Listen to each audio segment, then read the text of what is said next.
"And so what do you wish from us, Don Zeno?" Craxi asked. "For I will gladly take this child of yours and raise him as my own." Bianco stared at Craxi almost resentfully.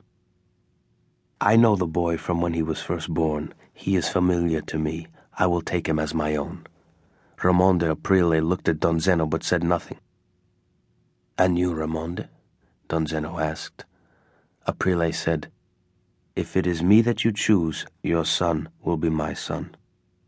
The Don considered the three of them, all worthy men. He regarded Craxi the most intelligent. Bianco was surely the most ambitious and forceful. Aprile was a more restrained man of virtue, a man closer to himself. But he was merciless. Don Zeno, even while dying, understood that it was Raymonde Aprile who most needed the child. He would benefit most from the child's love, and he would make certain his son learned how to survive in their world of treachery. Don Zeno was silent for a long moment. Finally he said, "Raymonde, you will be his father, and I can rest in peace." The Don's funeral was worthy of an emperor.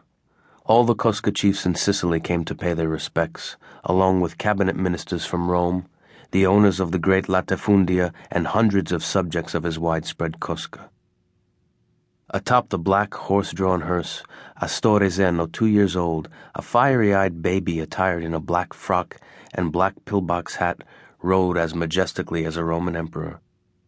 The Cardinal of Palermo himself conducted the service and proclaimed memorably, "In sickness and in health, in unhappiness and despair, Don Zeno remained a true friend to all." He then intoned Don Zeno's last words. "I commend myself to God," he said. "He will forgive my sins, for I have tried every day to be just." And so it was that Astorre Zeno was taken to America by Raymonde Aprile and made a part of his own household. 1995. When the Sturzo twins, Frankie and Stace, pulled into Heskow's driveway, they saw 4 very tall teenagers playing basketball on the small house court. Frankie and Stace got out of their big Buick, and John Heskow came out to meet them. He was a tall, pear-shaped man. His thin hair neatly ringed the bare top of his skull, and his small blue eyes twinkled. "Great timing," he said. "There's someone I want you to meet." The basketball game halted. Heskow said proudly, "This is my son, Jocko." The tallest of the teenagers stuck out his huge hand to Frankie. "Hey," Frankie said, "how about giving us a little game?" Jocko looked at the 2 visitors. They were about 6 feet tall and seemed in good shape. They both wore Ralph Lauren polo shirts, one red and the other green, with khaki trousers and rubber-soled shoes. They were amiable-looking, handsome men, their craggy features set with a graceful confidence. They were obviously brothers, but Jocko could not know they were twins. He figured them to be in their early 40s.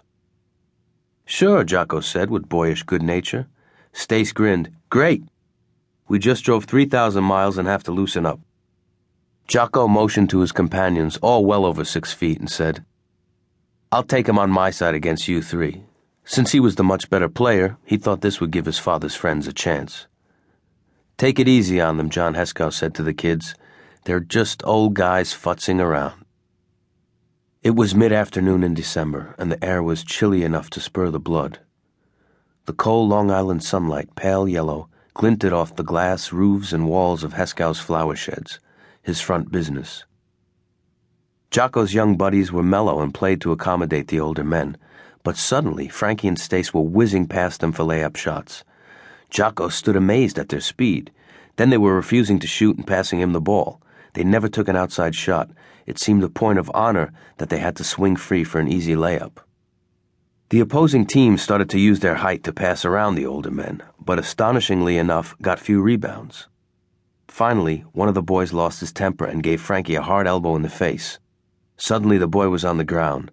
Jocko, watching everything, didn't know exactly how it happened. But then Stace hit his brother in the head with the ball and said, "Come on, play, you shithead." Frankie helped the boy to his feet, patted him on the ass, and said, "Hey, I'm sorry." They played for about 5 minutes more, but by then the older men were obviously tuckered out and the kids ran circles around them. Finally, they quit. Heskow brought sodas to them on the court.